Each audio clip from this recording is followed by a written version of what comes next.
This performance is based on interviews recorded while Linda was in residency at the Orchard Project, New York, in June-July 2010. The opening paragraph is a quotation from an essay by David Foster Wallace and was used as the sound check for every interviewee.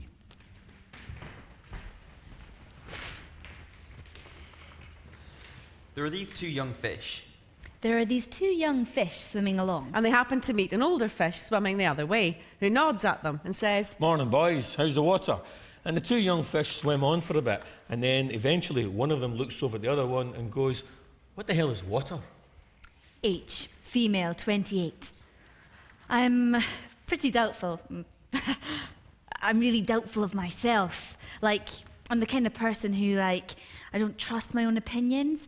I always have to ask for, a second or third or fourth, fifth opinion of other people. I don't really trust my own gut instinct. P, male, 68. Well, I guess the big uncertainty is how much longer I'm going to live. I've always sort of imagined that I was going to live a really long life, and it sort of kind of felt that I did the best work in the latter part of my life. And so far I'm healthy, so that's not that I'm thinking I'm going to die imminently, but and, you just don't know. Things, surprise you. So I guess that kind of uncertainty, it just makes it hard to sort of figure out how to pace yourself.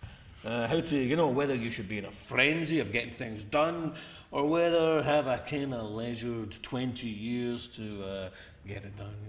No, I don't. I've never been leisurely. I've always been kind of driven. But economically, it's also that kind of thing. Should I be squirreling away money, or really should I be spending it? Kind of questions like that. And I guess the questions one always has throughout one's life become more heightened with it. Knowing that you're going to die, pretty sure within the next 20 years or so. And just, are you spending your time wisely? Are you doing things you should be doing? Other experiences that you haven't had, or things for other people that you haven't done. That kind of thing. JU, female, 23. I feel hostile about, it's a kind of a teenage angst hostility that comes back. Very simple, closed off body language.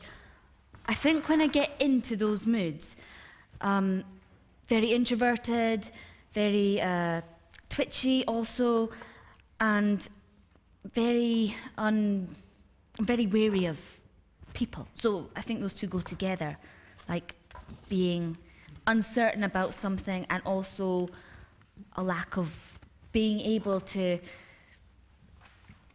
trust people too. Because if I trust somebody, then I might love them, and if I love them, then they might go. And if they go, then yeah. H, female, 28. I used to get very cold, almost like as if my veins were filled with ice water. In moments of extreme uncertainty and fear, I think uncertainty is really linked with fear. Banging. You can really react with fear in the face of uncertainty.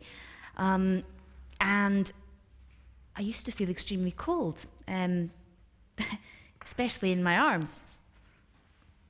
Slow, consistent banging. Yeah. T, male, 40. My father died when I was very young, and that introduced me to that things can end at an early age. That you don't, that I didn't grow up thinking life is always going to work out. I grew up thinking life works out some days, and some days it doesn't. AF, female, 23. I kind of feel something in like a kind of subtle nervous feeling in like my chest whenever I think about it. JA, male, 28. I feel abject terror rise up in my stomach when I'm not in control sometimes. I'm saying, when I'm in control, I'm certain of the entire, I know the variables. So when I'm in control, I'm certain I have all the knowledge. Fridge. I'm running the show. Fridge. And if I surrender that control, Fridge. A little bit. Uncertainty can creep in. Fridge. And Car. my... Motorbike. That's scary. Another I bike. feel it now, talking about it. It is... Fridge. It starts inside in my rib, like so where my rib cage meets my stomach, and it starts about halfway up, and it creeps up to the point where my rib cage comes together, and it's hot, and I get shortness of breath. Fridge. And I tend to get emotional. I mean, and it's a panic. It's a panic that Car. It's part of me. Yeah. L, female, 35. Probably in my gut. Right, in my stomach, in my throat. Yeah. Yeah, like a closing, choking, like trying to hold something down, maybe. It's kind of this feeling of fear or doubt, sadness even, maybe. Yeah, I think those are the two major places. And maybe my hips also. JA, male, 28. A day before my stepdad died. Fridge. So I did everything for him. I totally took care of him for a year, for 1 day shy of a year. He lived Car. 1 day shy of a year. And I did everything for him. And then the day before he died, Fridge. there was absolutely nothing to do. So I was like, every step of the way was a way to show love and also to fight against the certainty, because with the diagnosis, right, there was certain death with this diagnosis. Like 3% of people live outside, or 5% of people make it past 3 years. I mean, so it's just a death sentence. And that was unspoken, but it was the certainty of it was there. So every day was Fridge. about fighting that. And then when it Car. came to the moment when there was nothing left to do, I had 24 hours between that time and the time he died. Fridge. With no purpose. Fridge. So that was like the sucker punch in my gut of that moment when the hospice nurse said, you know, at this point he's gone and this is just the body left for another day or two, was like, there's now nothing, was a very empty... Bird trill. Empty feeling. K, female, 24. People think that the end of the world is so far away, but it's not. The way that everything has broken down, I think that scares me. AN, male, 25. I'm the worst at the ice cream counter. I cannot decide what I want, and I guess it's because of, I'm not sure what will be the biggest source of pleasure, what flavour will taste the best, or what mood I'm in. I don't know how I feel right now, so I don't know how that would come to bear on my choice of ice cream. AM, male, 33. It's deep down in the depths of your stomach. You know, I feel like I need to go to the toilet when I feel uncertain. Sometimes when I feel uncertain, I'll just go, you know, like really, when you're sort of feeling scared, I like to sleep. But well, either the toilet or sleep. H, female, 28. I always was, superstitiously believed in God, because I was like scared if I didn't believe in God, that God would punish me.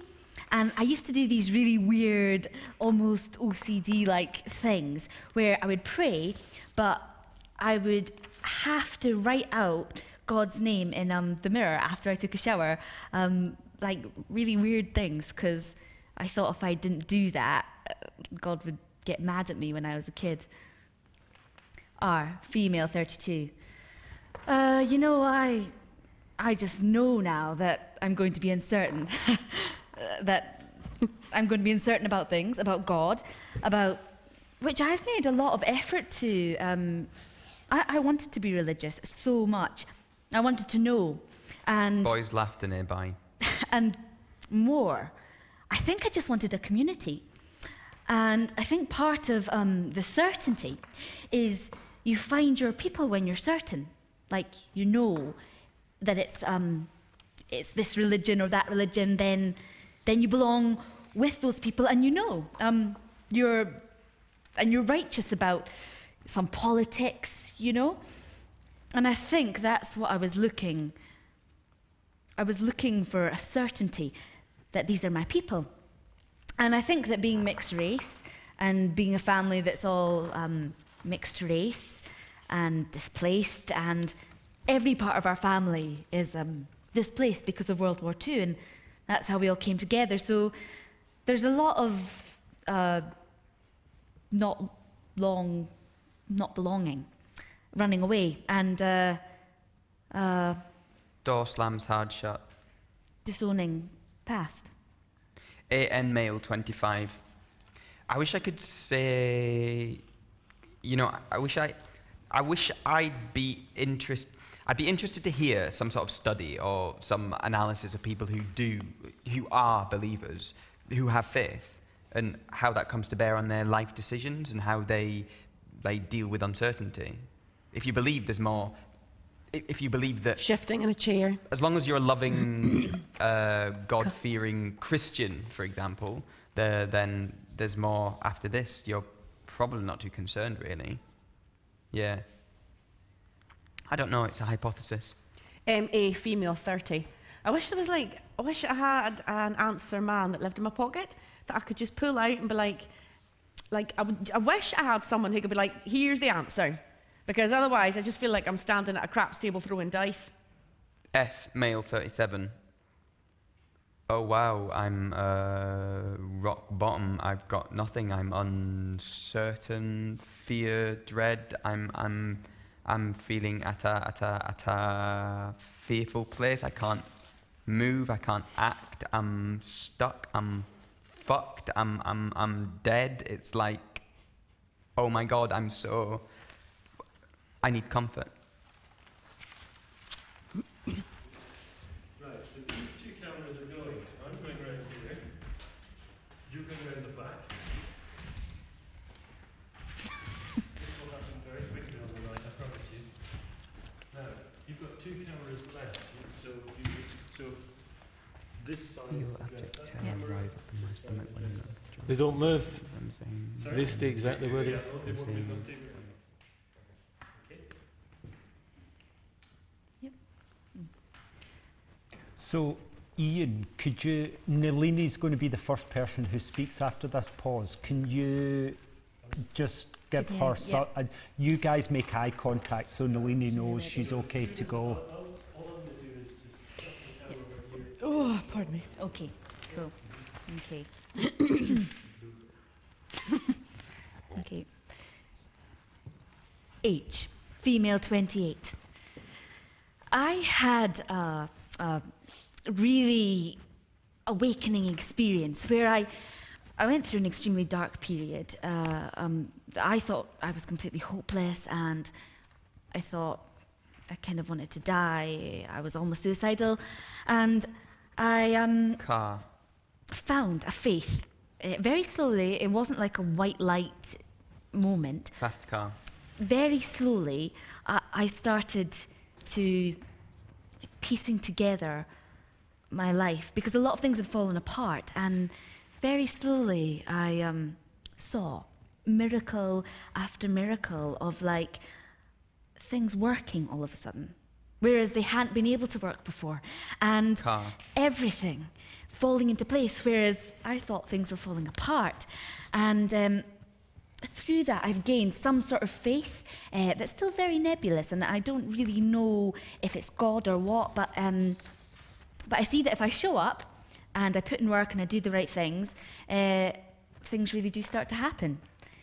I don't really know what I'm talking about, but I just try to. I have faith that everything's going to be okay, because so far it has been. D, male, 35. This can't fail because the stakes have never been higher. Because if I was out there on my own, if I just picked up and went somewhere and I wasn't really able to get a job, and I could kind of just scrape by, and I wasn't really successful at anything, the only one who suffers is me, you know? And the only one who'd be disappointed in me would be me, and that kind of thing. But now I have a wife and a baby, and so whatever job or source of income we create out there, the stakes are we need success, and we need to work until we have it. find a way to make it happen. So, so completely uncertain about what that path is going to look like. But I'm forcing myself into a state of certainty. It has to work out. Am I certain that it will? No. But it has to. Okay, female, 24. I think, like my father, he had a stroke. And now he's a huge alcoholic. And I definitely smoked a lot of pot to help me get into a mindset of I don't care. So I have to just shut myself off for this long process. It takes time, it takes steps, like crying it out and feeling, you know, and eventually, and then eventually just realizing that you have no control over this. I can't really care about it. EM, female, 23. My dad had given me this book of maps of London, and it was the book he had taken with him to London when he went abroad. And so I carried this book with me everywhere, and it's the coolest thing. It's got all these crazy streets in it, and it's a great thing, perfect. Truck. And I never got lost in London, not once. And my friends would just follow me around. They wouldn't even ask questions as to where we were going, what. They didn't want to know. They just trusted that I could do it, and I loved that. Yes, like I know another Third on table. place in the world. I can do this. I can live somewhere else and be safe and know where I am and figure it out. JU 23. I'm not really certain about anything big. I don't think I really struggle with people Very loud motorbike. defining things, because by defining something, you're limiting it. You're creating a box, you're creating a boundary, you're creating an inclusive and exclusive, and so I don't like to define. I don't like to define things. T, male, 40.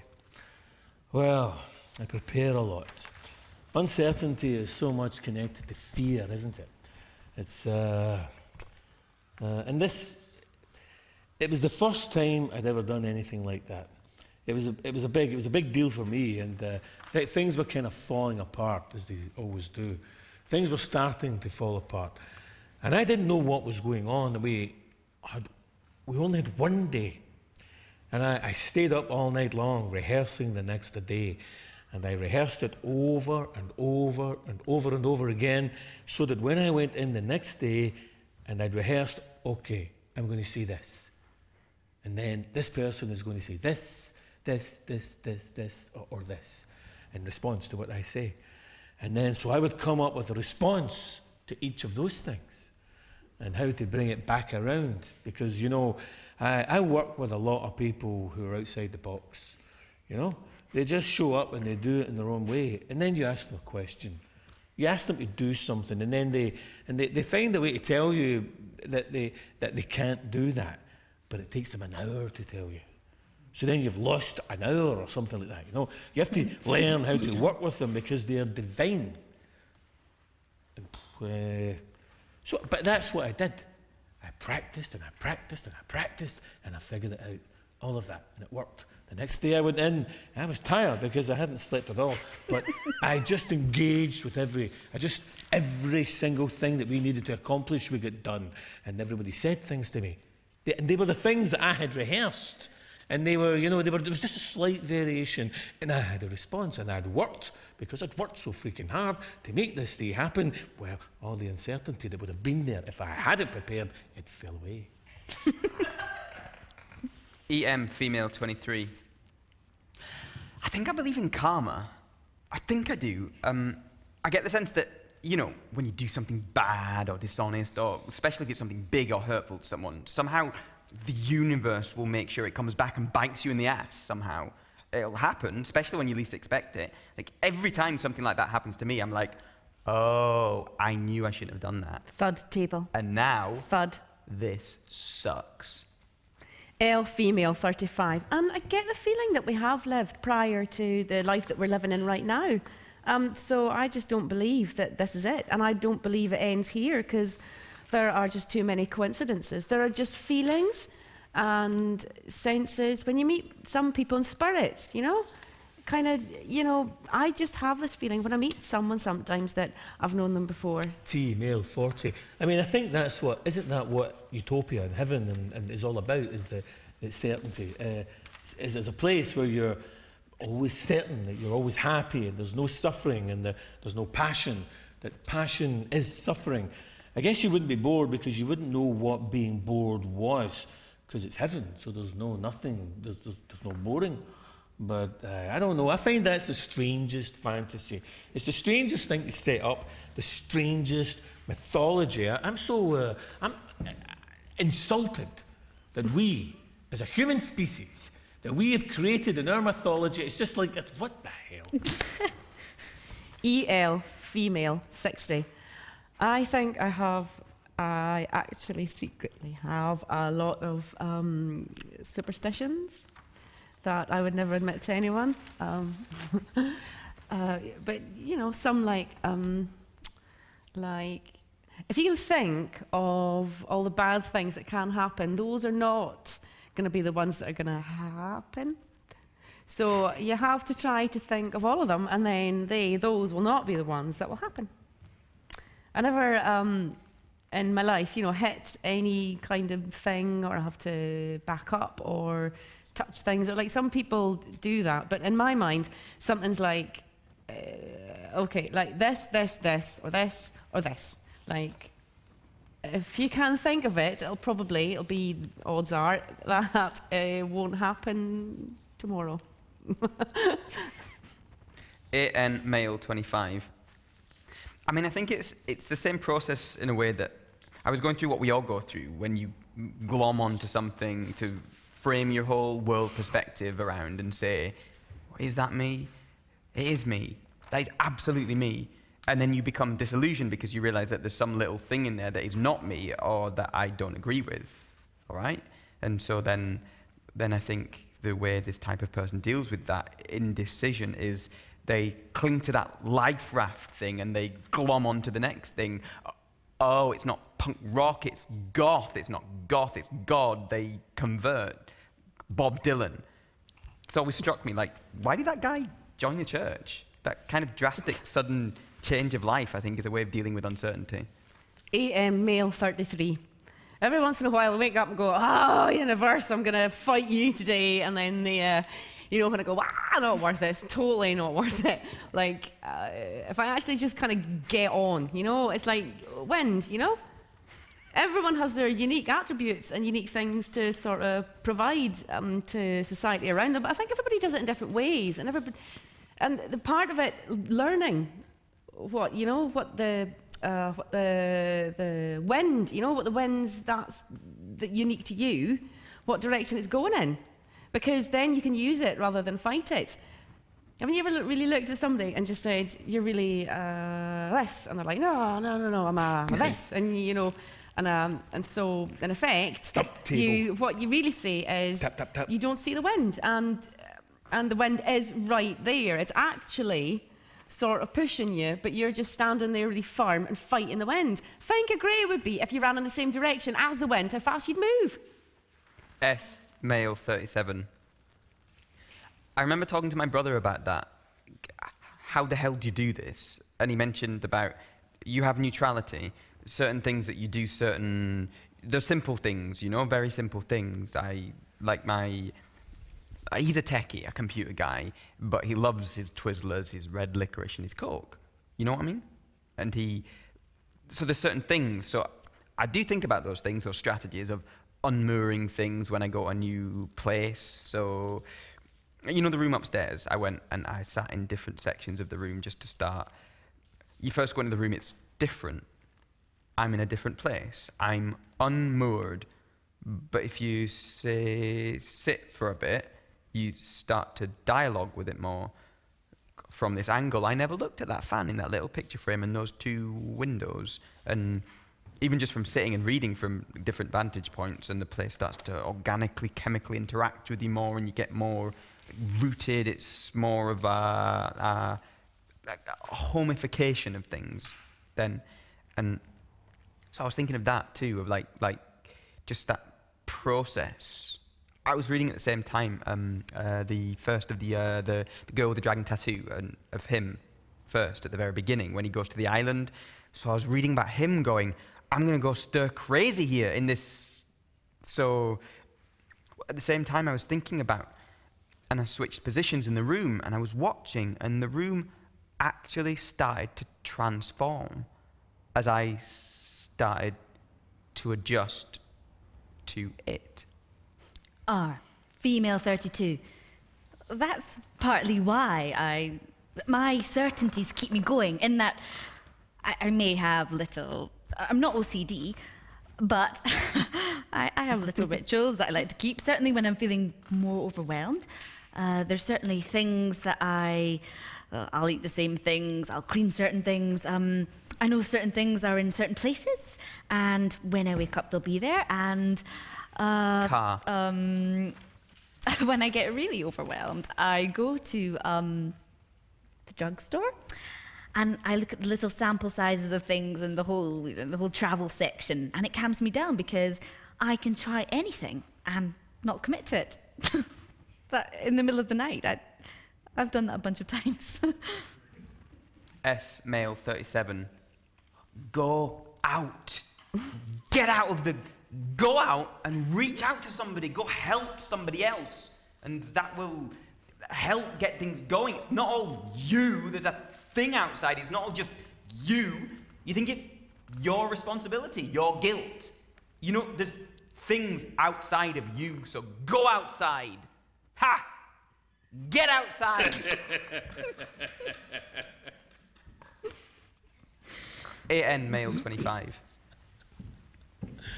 Being at the top of a large rock over some water, being high off, high above, and wanting to jump in. That feeling you get when you're nervous about jumping into water from a height. And I use this as a metaphor, even though I've been in this situation a lot, and I just started dealing with it by just, like before my analytical brain even had a chance to kick in. It's like, oh, that rock over there? Okay, that's what I'm going to do. I'm going to take off my shirt, get into my bathing suit, just walk up there and jump. Not even giving myself time or distance to register the, don't speculate about how bad it's going to sting or, all that. You just do it. MA, female, 30. Sometimes when you know something through and through, like you really know it, and in life when that moment happens, if you get proven right, then you know that feeling is usually, for whatever reason, correct. Like when my mum, I feel like I had this when my mum, about 20 minutes, but I was trying to get home, and I was in California, and I couldn't get home, and she wasn't speaking anymore at this point, but my dad would hold the phone up, and I knew what I wanted to say to her if I were in the room, and I called my dad, and I was like, listen, you got to, because I was sitting in the house, it was 20 minutes before she passed, and my mum and I were really sort of energetically and spiritually connected, in this intense way, and all of a sudden it was so clear. I remember my mum saying, she's like, I just hope that when I die, that there's love on the other side, and that whether it's people who my dad being there, or just that there's love on the other side waiting for me. And I remember I was sitting in my apartment. It was so weird. It was because I was thinking, I was thinking about what was happening, but I wasn't thinking about that at all. And suddenly, it was just that feeling that I've had in my past, where I just know this thing with such utter certainty. What my mum wants to happen is going to happen. It was so clear, and I was utterly certain. I was certain of it, and I was can I talk to Mum? Can you hold the phone up? And I was do you remember when you were in the hospital that one time, and you said how you actually felt like a bubble of love around you? You could actually feel everyone's wishes for you and their love. Do you remember? I want you to feel like that right now, because I'm utterly certain that that's waiting for you on the other side for you too. I'm positive. It's okay. Life is so okay. It's completely okay. And I knew it, like, so certainly. And I was like, positive, you know? Like, and I feel like, and that's what she wanted.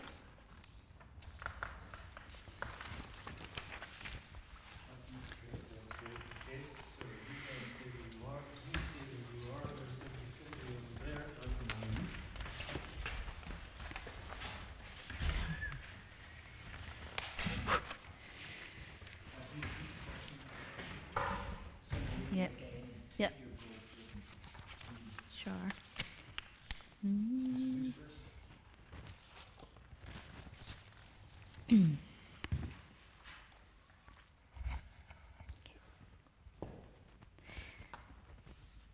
B. M. No, sorry, not M. B. M. B. M. B. Male, 23. In the last, I'd say, year or two, I've started to be okay with not knowing certain things or pretending to know certain things. For instance, when people sometimes ask me now whether I believe in God or if I know where I'm going when I die, I just say, I don't know. It's not, no, there is no God. It's not, he's my God and my Saviour. It's just, I don't know. And I think that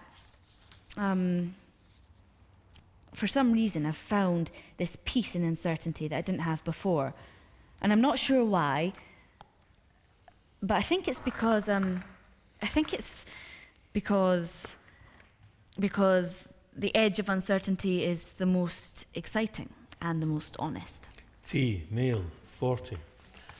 I'm getting tired of everybody believing in things, and that this notion that we have to have faith is the most important thing we can have as humans. And I'm not saying, well, I mean specifically religious faith, but also faith in your country and faith in your parents and faith in your family and in your traditions and your institutions and, you know, all of those, all that stuff. And I'm not saying that that's not the answer. I'm just curious because I think it might be a little overrated. You know, I think there could be something else that would be we could be exploring, which would be uncertainty. You know, what is it to be uncertain? What is it to have curiosity as opposed to knowledge? Huh? And it kind of feels like knowledge and faith and belief stop us. Is the end of the story, you know. I believe this, end of story. I have faith in this, oh, end of story. And that, in a way, that is it's approaching the world with judgment, as opposed to approaching the world with curiosity, which is like, I don't know how I feel, maybe, right? I mean, maybe I feel this way, maybe I don't feel that way, maybe I feel another way. I'm certain I'm alive right now. I'm certain that you and I are talking. I find nature to be a certainty, though I think we destroy it. I do think that the someone whispers, like the presence around here and these mountains, to me provide a kind of scaffolding that I can believe in. They were here, they're going to be here. Boy shouts. They're old mountains. Very loud bike.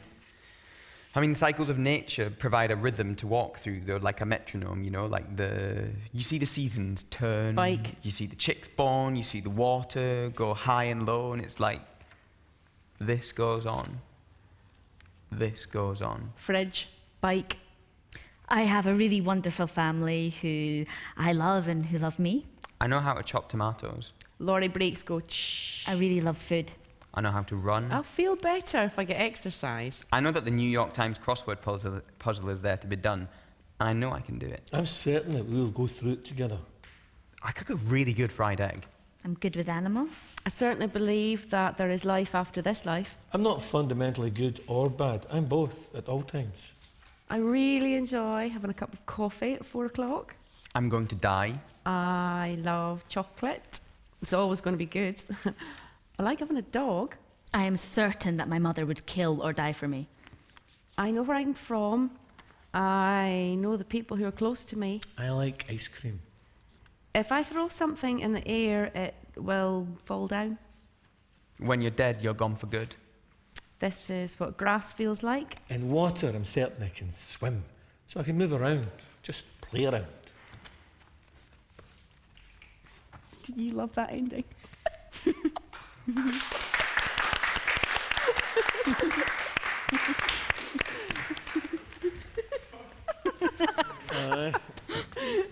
Run up there.